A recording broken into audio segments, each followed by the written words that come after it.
Chapter 8. Years ago, Mama and some other women in our building used to garden in a small patch of dirt behind our apartment. They enjoyed the work, and the food from the garden was very good. But one year, the food shortages had been particularly fierce, and the harvest disappeared into the hands of those who walked by it each day. Mama never gardened again, said it wasn't worth the bother. I found the shovel after school, right where she had left it. It was tucked in a forgotten corner of the basement along with the things other families in our building had no room for upstairs. There were many boxes and crates, and dusty surplus tins left over from the war that probably weren't even edible anymore. Nobody ever went down here, though. The corners always stayed dark, and every time I came, it felt like the roof and dirt floor were closer to each other than the time before. Although my instinct was to leave the basement as soon as possible, I forced myself to stay and stare at the shovel, as if another hard look would somehow help me understand what Papa wanted me to do. Perhaps he wanted me to encourage Mama to start gardening again, or for me to plant one myself. No, I didn't think so. He had pantomimed the lyrics for digging, not for planting. Digging. Maybe before he left, he had buried some sort of treasure nearby. Papa must be worried about our family, and of course he would want to take care of us. Well, he didn't need to worry. Fritz's after-school bricklaying job helped us with money. Sure, we didn't have a television, but Anna did if there was anything I really wanted to watch. Most of our entertainment came from Fritz's record player, which was good enough most of the time. And we had no Trabant like other families, but it was okay to walk where we needed to go. And besides, they were ugly cars anyway. Still, if Papa had some sort of treasure buried in the area, I wanted to find it. I hoped to see him again at the viewing platform soon so I could try to figure out where to dig. Fritz didn't get home that night by supper, which was unusual, but sometimes his bricklaying required extra time at work, and so Mama and I didn't think much of going ahead without him. He would probably get back before supper was finished. This is better anyway. Mama's shoulders seemed heavier than usual, and just seeing them made mine feel heavy too. I had some very sad news at work today and wanted to share it with you in private. I set down my fork and looked over at her. I couldn't imagine what must have happened, and already a pit was forming in my stomach. Your friend Anna has an older brother, doesn't she? A boy named Peter? If she had not spoken another word, I would have already known how Mama's story was going to end. I wanted to press my hands over my ears, pretending if I couldn't hear it, then it didn't happen. But life never works that way, and all I could do was close my eyes and pray that I was wrong. Anna's parents got a visit from the Stasi this afternoon. Peter attempted an escape last night, hidden in a special panel of a car from the west. He was discovered before reaching the border and tried to make a run to the west, but they shot him in the back. In all the confusion, the students driving the car were able to escape, but Peter didn't make it. Mama grabbed my hand and gave it a squeeze. Anna probably got the news when she came home from school. The family has been allowed a day home tomorrow to mourn his loss, but this will be a terrible time for them. I thought you should know. It's a reminder to us all of what happens to those who try to escape. They die. Tears rolled from my cheeks, but I didn't care if Mama saw. I couldn't begin to imagine the pain that Anna and her family must be feeling right now. She loved her brother just as much as I loved both of mine. Losing one of them would feel like my whole world was coming to an end. Fritz would feel awful too. He'd feel guilty for knowing Peter's plans and not stopping him. Wait, Fritz had known. And he still wasn't home. Why isn't Fritz back from work? I tried not to sound as worried as I was. After all, he had been late before. But not often, and Fritz had said nobody knew Peter's secret but him. What if Fritz had tried to escape too? Although she had only the smallest understanding of why my face was suddenly flushed and hands were shaking, Mama said she knew I was upset and asked if I needed some time alone. I left the table and practically ran into Fritz's room. I had half expected to see a note on his pillow too, some words of apology and explanation for his own escape attempt. There was nothing, so maybe it was just my imagination. But every minute that passed sharpened my worries. Fritz was never this late. I reappeared in the kitchen where my mother was finishing cleaning up, except for a plate she had left out for Fritz. "Can we go to his job site and look for him?" I asked. "Please, Mama, can we go and find him?" Mama pressed her eyebrows together. "Gerta, I know the news about Anna's brother upset you, but—" "Fritz and Peter were friends," I said. "Fritz knew about the escape." Without another word, Mama set down her dish rag and hurried to get a coat.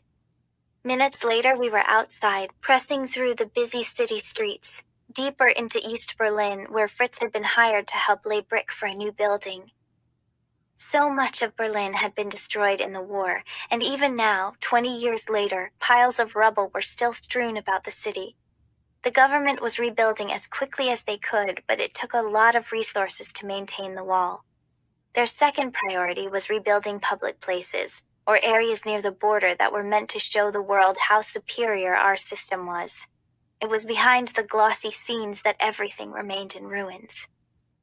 Every day after school, Fritz had been working on one of those high-profile buildings, and they were in a hurry because of some visitors coming from Moscow. A few men were still on the job site when Mama and I got there, but Fritz was clearly not one of them. She told me to stay back while she talked to the job foreman. I hated being left behind, but a man in his position wouldn't want me in the conversation. So I waited where I could see their faces, as my stomach twisted into knots. In response to Mama's question, the foreman shook his head, and his mouth was turned in a distinct frown. He checked his watch and then spoke to her some more. Even from here, I could tell that nothing he had to say was good. Where was Fritz? I wanted to scream. Why were they just standing there talking? Finally, Mama's back stiffened and she clutched at a handkerchief in her fist. But she only nodded, looking as if she wanted to scream too. The foreman reached out a hand as if he might try to comfort her, but Mama stepped back, said a few more words, and then turned. Without speaking, she grabbed my hand and yanked me into a walk so fast that to keep up with her, I almost had to jog along. "Where is he?" I asked. "Mama, where—" "Hush. Wait until we get home." The walk to the job site had taken less than a half hour, and though we were moving much faster now, it seemed like hours before we finally entered the safety of the apartment building. I asked again what the foreman had said, but by then it took all Mama's effort just to hold her emotions together. She didn't say a word until we were inside our own apartment and her trembling fingers had locked the door behind us. Then she collapsed onto the ground and sobs poured out of her. "The Stasi came to get him today," she said through choked breaths. "They believe he was involved in Peter's escape attempt. They took him away." "What will they do to him?" I once overheard Papa telling my mother that he wasn't afraid of anything except our secret police. He said that if he were ever arrested, no matter what they did to him, his life would be over. I didn't know a lot about what happened to people after the Stasi got them. The only people who knew for sure were either the agents or people subjected to their interrogations or tortures. They rarely talked about what had happened to them, if they ever returned. Even the locations of Stasi prisons were secret, so I knew Mama couldn't answer any of my questions. But Fritz was her son. Even if it was only based on instinct, she had to have some answers, some way to make this better. Except I had learned long ago that there were some things even a mother couldn't fix. She couldn't bring Papa and Dom back, or bring us to them. She couldn't keep me from missing them every single day, and nobody I knew could bring down that wall. All my mother said was, "They told Fritz it was only for questioning, but the foreman doesn't know if that's true." Then she turned to me. "Are you sure Fritz knew about Peter's escape?" "He told me last night." And you waited this long to say anything? By the time Fritz told me, Peter had already left. I'm sorry, Mama. She closed her eyes, and the tears ran beneath her lashes like the steady leak of a pipe. I put my arms around her, hoping to comfort her a little. Go to bed, Gerda. I didn't want to. It wasn't my bedtime yet, and I wanted more than anything to stay awake until Fritz came home. If he came home. I'm going to Herr Kraus's apartment next door, Mama said. He will know if there's anything we can do. We didn't see Herr Kraus as often as we used to, not since Papa left. Mama had brought him dinners after his wife died last year, but she also felt it was dangerous for the Stasi to believe that we were anything more than casual neighbors. If she wanted to see him now, then I knew how frightened she was for Fritz. Let me come too, I said. You've done enough, Mama snapped. Then her eyes softened. I didn't mean that. Please, go to bed. I kissed her cheek, though I'm sure she didn't feel it, and apologized again, though I wasn't exactly sure what I'd done wrong. On the way to my bedroom, I passed Fritz's room. The door was closed tight, which I found odd because it hadn't been when we left. Maybe he'd come home while we were out. I turned the handle and darted in, fully expecting to see Fritz lying on his bed with his Beatles album turned low. I saw that record first, smashed on his floor like someone had crushed it beneath his boot.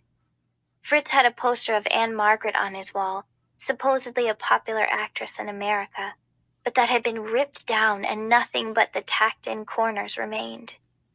The rest of his room was in disarray, with drawers pulled out and books thrown onto his bed, but nothing else seemed to be damaged. The Stasi had been here. They had stood right where I now did, and maybe gone through our entire apartment too. Although it should have shocked me more, somehow this too seemed normal. I told you to go to bed, Mama called from the front room. I almost asked her to come and see what had happened, but a voice inside me warned it would be too much for her tonight. I planned to get up extra early in the morning and clean it for her. Then, when Fritz came home, and I had to believe he would, everything would be okay again. Whether that was true or not, I chose to believe. I made myself believe it, or the worry would drive me insane.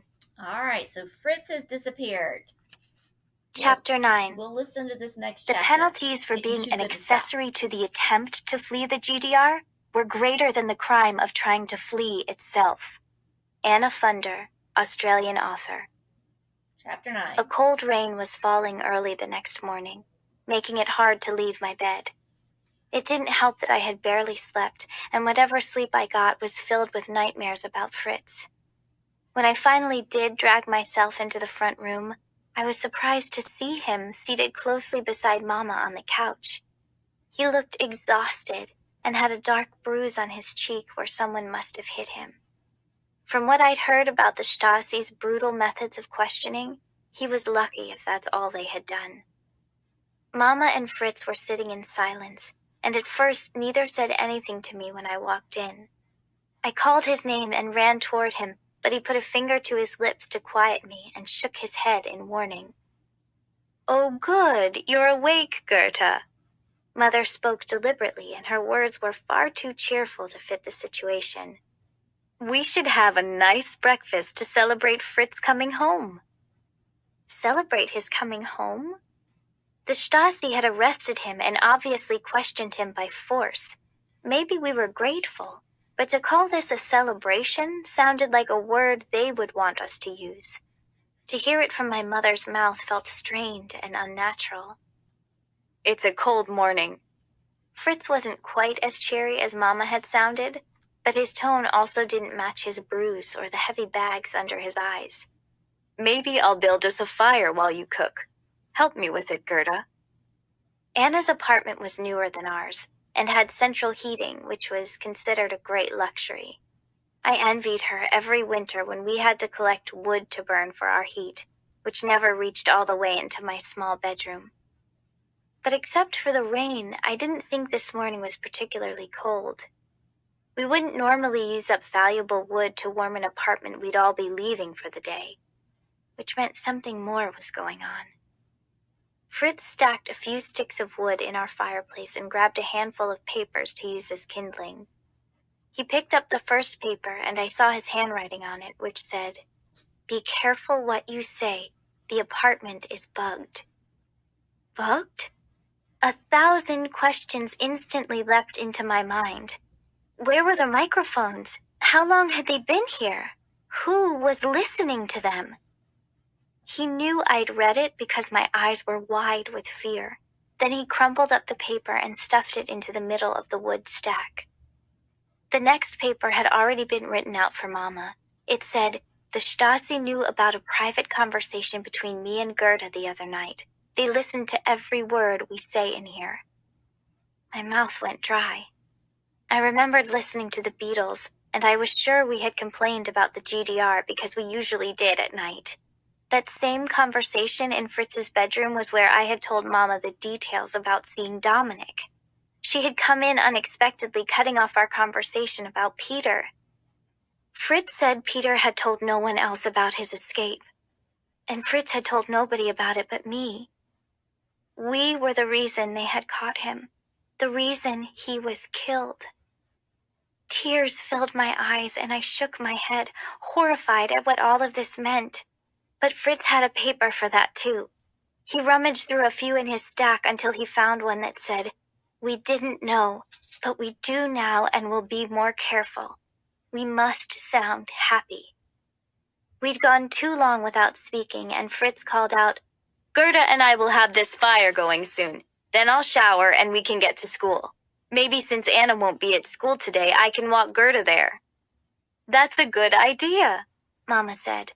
"Although we'll both be at work after school, Gerda. I expect you to come straight home today." "Yes, Mama."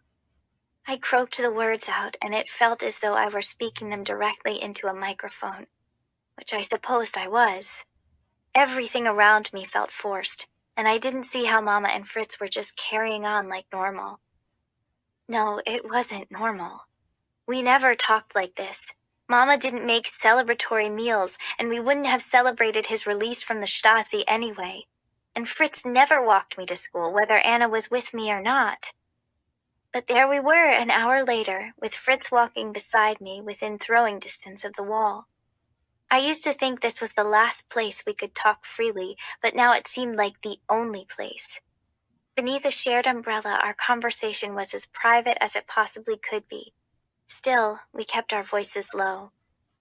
"I heard about Peter's death yesterday while at school," Fritz said. "A friend told me the Stasi was interviewing his parents, and that they might be arrested too." "For what crime?" I asked. "Peter tried to escape, not them." "The Stasi view escape on the same level as treason, so they'll embarrass and shame Peter's family now. They'll have to work extra hard to prove their loyalty to the state." An older couple was passing by us, so Fritz and I fell silent. When we were alone again, Fritz said, "When I heard about Peter's death, I knew the only thing I could do was keep my head down and hope nobody remembered that we were friends. I got through the end of school, but Stasi officers were waiting for me the minute I arrived at work. They said it was only for a few questions, but I knew otherwise." "What did they do to you?" Fritz lowered his head. Clearly he didn't want to answer that question, not even for me. By then, we were passing the platform where I had seen Dominic and Papa yesterday, but they weren't there this time. I had been so sure they would come. After all, if Papa was trying to send me a message, then why wouldn't he be here? Especially today, of all days. Maybe it was for the best. Even from the distance between us, Papa might have been able to see the dark bruise under Fritz's eye. It would worry him. "There's something more I have to tell you," Fritz said. "And Mother doesn't know about this part, so don't say a word to her about it." "I won't. It wasn't the first secret we'd kept from her." "They showed me a huge file they're still keeping on Father. Before he left, the Stasi documented everything about him, where he went after work, who his friends were, even what newspapers he brought back from the West when he visited there. They never found anything serious he had done, but were sure it was just a matter of time before they had a reason to arrest him. This wasn't a surprise. Papa had told me the same thing himself, and we'd had the visits from Stasi agents to our apartment. Papa knew he was being tracked because of his part in the uprising and because he continued to speak to others who wanted more uprisings in the future. But he never committed any crimes or incited anyone to violence. Papa wasn't a violent man, just a thoughtful one. Fritz continued. Then they showed me another file, one with my name on it. I stopped walking to stare at him. Why? What have you done? Nothing. Or at least I didn't think I had. But they know Papa is in the West now, and so they're watching to see if he contacts me, or if his friends do. Maybe one day I'll happen to bump into someone who used to know him. If anyone even asks about Father, someone is bound to hear it, and then that report will go into my file. Well, if you haven't done anything wrong, then they can make your file as big as they want. If you obey all the rules, everything will be fine, right? I looked over, hoping to see him agree with me. Isn't that right, Fritz? But he shook his head and lowered his voice to almost a whisper. They told me what the file means. I've been branded a potential enemy of the state. It doesn't matter to them if I've done anything wrong. They just figure I will one day. With that file, I won't be allowed to go to a university or to get a good job. By the end of June, I'll be old enough for the military, and before they put a gun in my hand, that file means I'll get special training until they're sure I believe the way they do. Once I wear their uniform, I'll get the most dangerous assignments, the ones few people survive. That file means I have no chance in life, none. They've already determined that I will fail. All because of Papa? I asked. None of that's your fault. I'm not blaming him, Fritz said. I smuggled in that Beatles record and that banana on your birthday and other stuff you don't know about. Nothing bad, but nothing I'd want to get caught with either. They must have heard me complain about the government every night on their microphones, and I've never made it any secret that I don't want to join the military. My file might have started because of Father, but I'm the one who's been filling it. Well, I won't let you fail, I said stubbornly. If you can't get a job, then you'll live with me. If they brainwash you, then I'll talk you out of it when you come home. Whatever they do to you, Mama and I will be there to help. Fritz rubbed the top of my head with his hand. Usually I hated that, but not this time. It was his way of showing affection, and I wanted that comfort from him now. Then he sighed and said, You don't understand how bad it is, Gerda. They have a file on you, too. All right, we're going to stop there for today, but they are being watched and listened to in their home, so they know that some trouble may be coming. So we'll see what happens tomorrow.